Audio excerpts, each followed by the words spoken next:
Penerapan aplikasi Unlarator POS pada pembelajaran perkalian skalar dua vektor dan proyeksi ortogonal suatu vektor. Ini merupakan pelajaran matematika peminatan pada kelas 10 MIPA. Aplikasi ini berbasis Android yang kalau kita lihat aplikasinya di handphone itu seperti ini ya. Inilah merupakan ikonnya.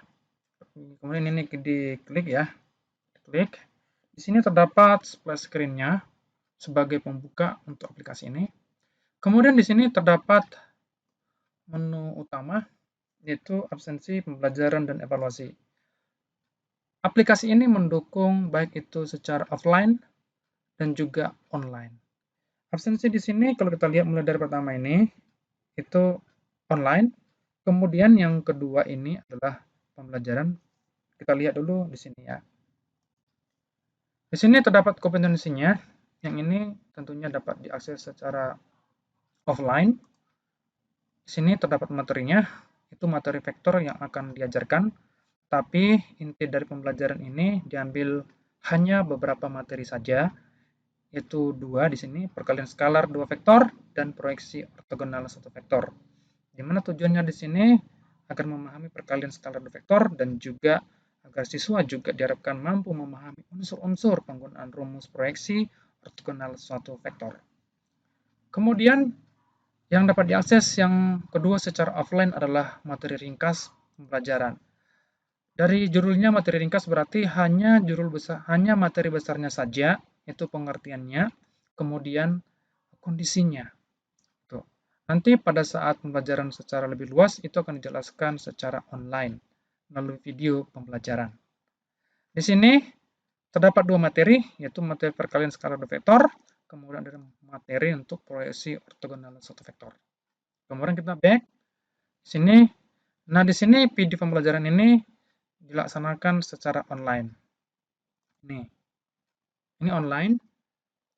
Kalau kita buka di sini, maka dapat muncul di sini ada video langsung dihubungkan. Nah, di sini ada materinya langsung ya, seperti ini. Kemudian begitu juga dengan materi yang kedua, video kedua itu secara online. Materi ini pada video 1 dan video 2 ini itu dapat diganti-ganti ya. Jadi tidak melulu itu saja. Pengaturannya ada di sini ya. Pengaturannya itu ada di menu yang ini ya. Admin ini terdapat ada menu. Jadi nanti di sini ada diatur bagaimana mengganti videonya. Video 1 dapat diganti dengan video yang lain secara langsung seperti ini ya. Jadi kita masukkan di sini untuk videonya. Tuh, kemudian masuk di sini. Nah, disinilah yang akan dimasukkan videonya. Tuh, ya. Jadi kalau kita masukkan di sini ada sudah saya siapkan ID dari sebuah video. Ini tinggal dikirim saja, nanti videonya akan berganti langsung gitu. Jadi kalau kita kirim di sini langsung terkirim ya. Jadi kalau saya buka kembali videonya, itu sudah jelas beda dari yang tadi ya.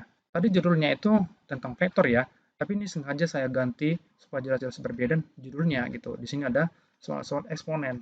Jadi linknya itu tidak permanen.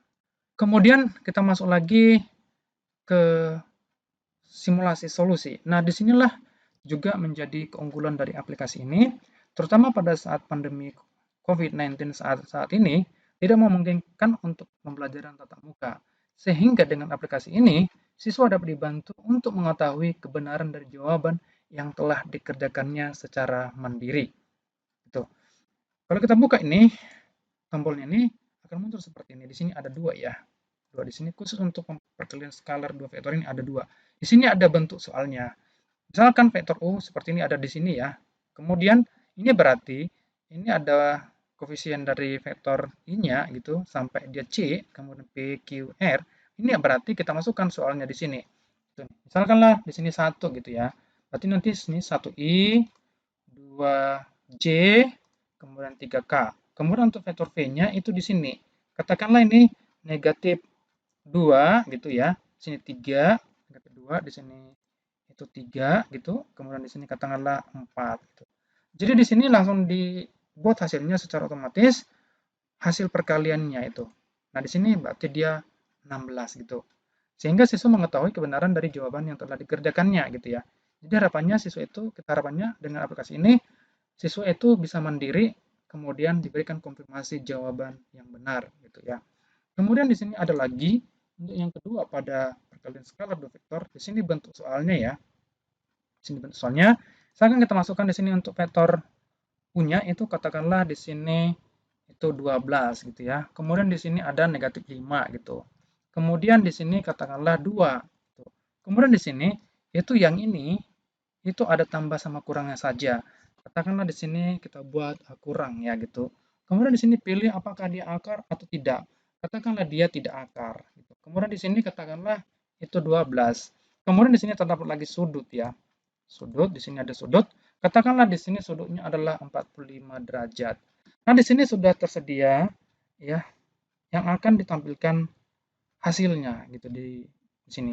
Panjang vektor U, diskriminasi karena di sini nanti akan bentuknya adalah kuadrat, persamaan kuadrat di sini sudah disiapkan. Kalau kita klik di sini hasil maka dia akan muncul di sini itu.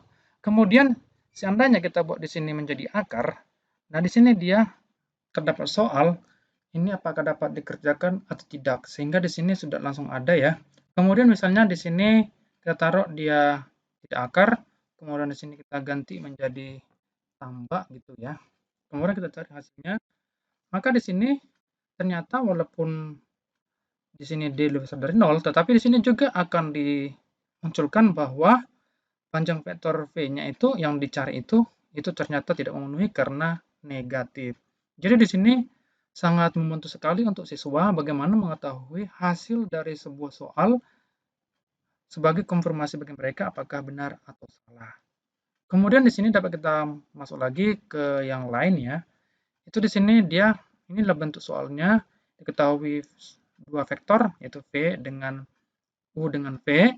Kemudian dicari di sini sudah langsung dapat hasilnya sehingga siswa juga dibantu gitu. Seperti ini ya.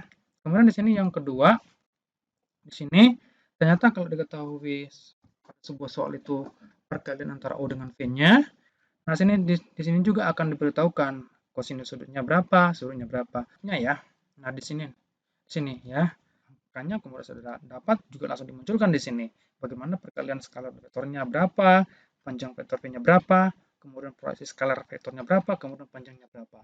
Di sini akan membantu siswa juga untuk menjawab konfirmasi kebenaran dan kesalahan dari siswa yang akan menjawab soal. Kemudian yang terakhir adalah pada proyeksi ortogonal vektornya. Di sini juga terdapat dua ya. Kemudian dicari di sini langsung ada hasilnya. Kemudian di sini ada proyeksi vektornya di sini disebutkan dan juga di sini ada kalau dia tidak dikalikan gitu. Demikian juga kalau yang ada di sini ya. Di sini sudah ada bentuk soalnya sebagai contoh. Nah, di sini langsung ada ya. Hasilnya seperti ini.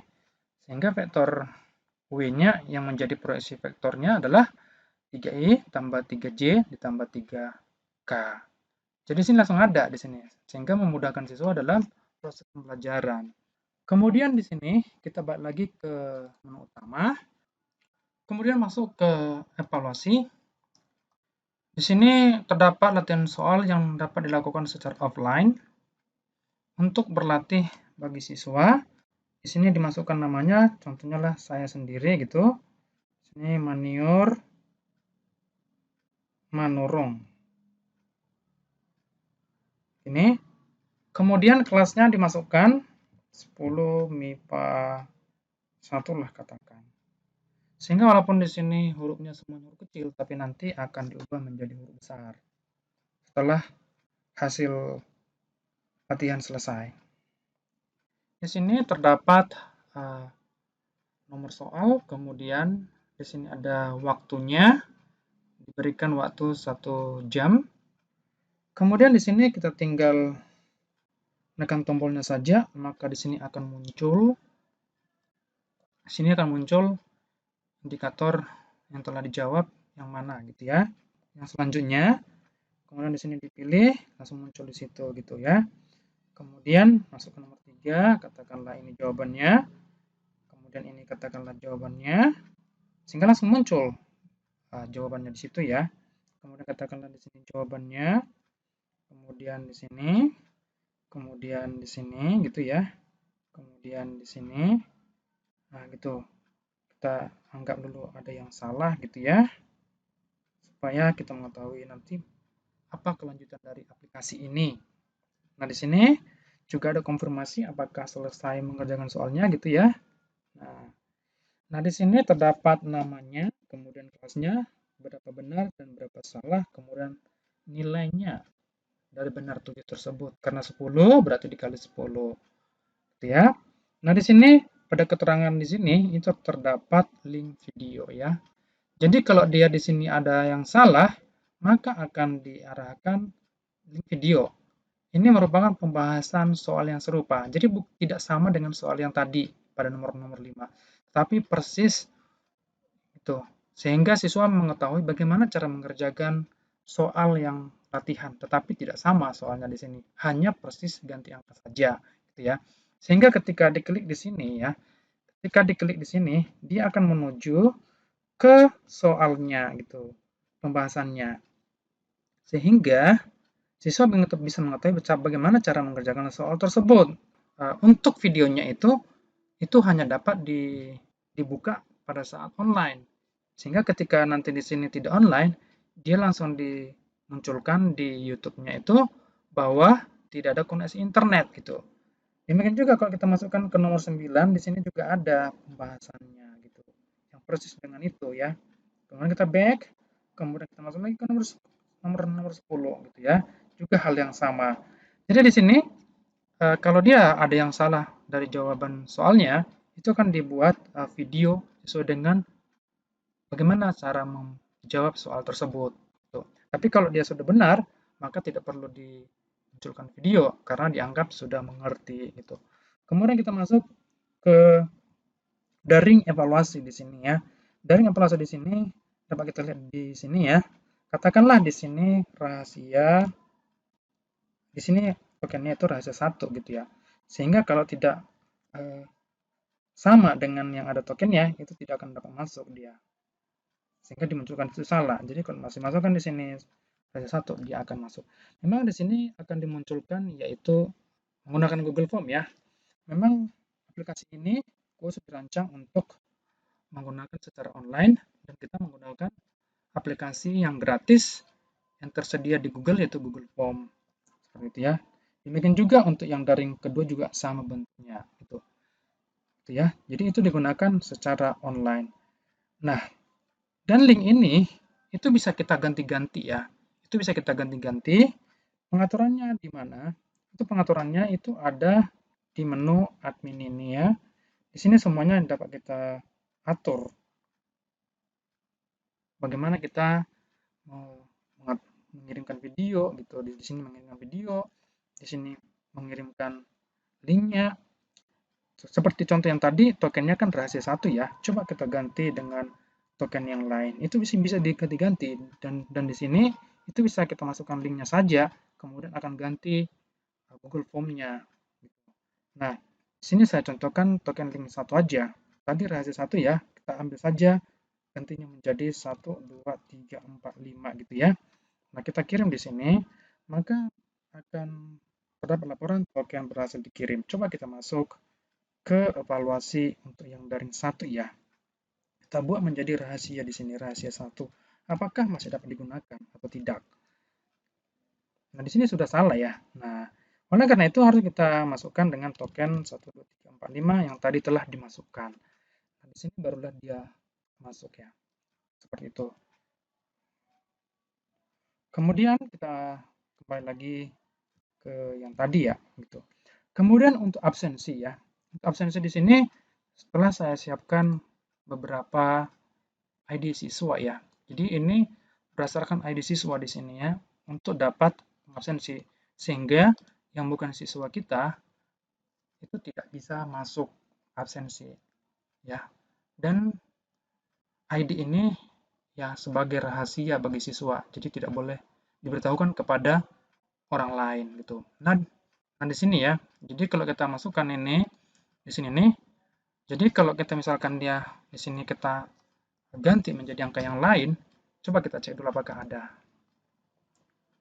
Nah, di sini tidak ada ya, karena bukan tidak ada berarti ID yang ada di situ. Jadi harus 8 gitu ya. Nah, seperti ini. Nah, di sini telah ada hadir izin dan sakit. Alpha tidak ada ya gitu.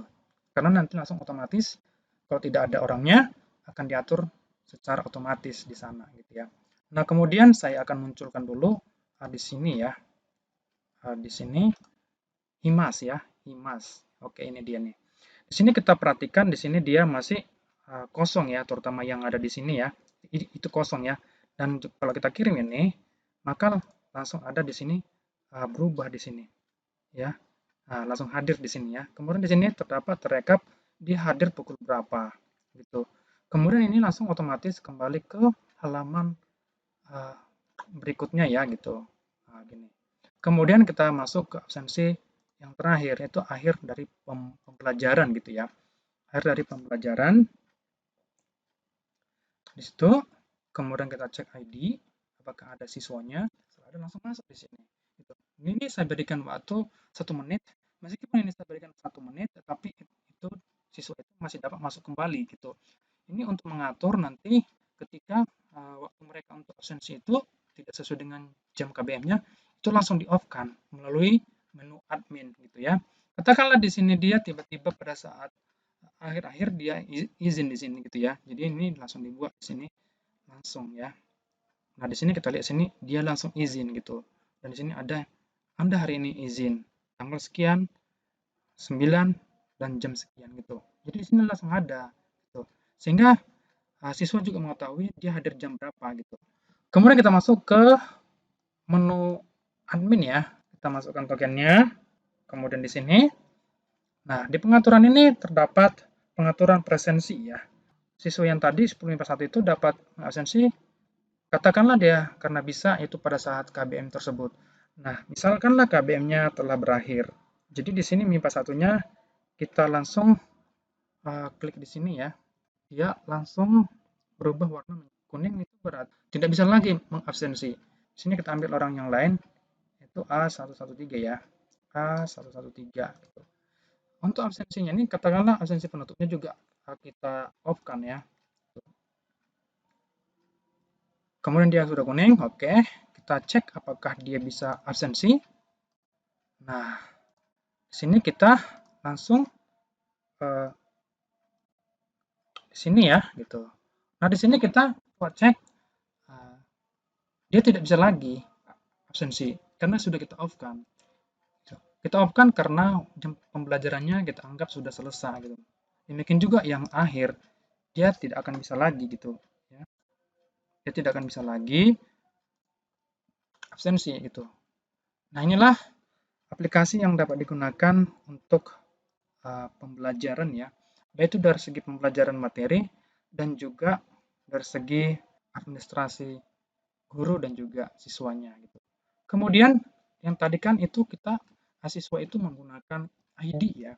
Misalkan siswanya itu lupa ID-nya ya. Bagaimana untuk mengetahui ID siswa ya gitu ya. Nah, di sini masuk kita ke sini, kemudian kita pastekan langsung di sini ID siswanya. Kemudian login sini. Kemudian di sini akan dimunculkan ID-nya berapa, namanya, kelasnya, kemudian username-nya, kemudian password-nya, demikian juga email-nya. Jadi ketika siswa itu lupa, tetapi NISN-nya tentu tidak lupa karena telah ada di rapornya gitu ya.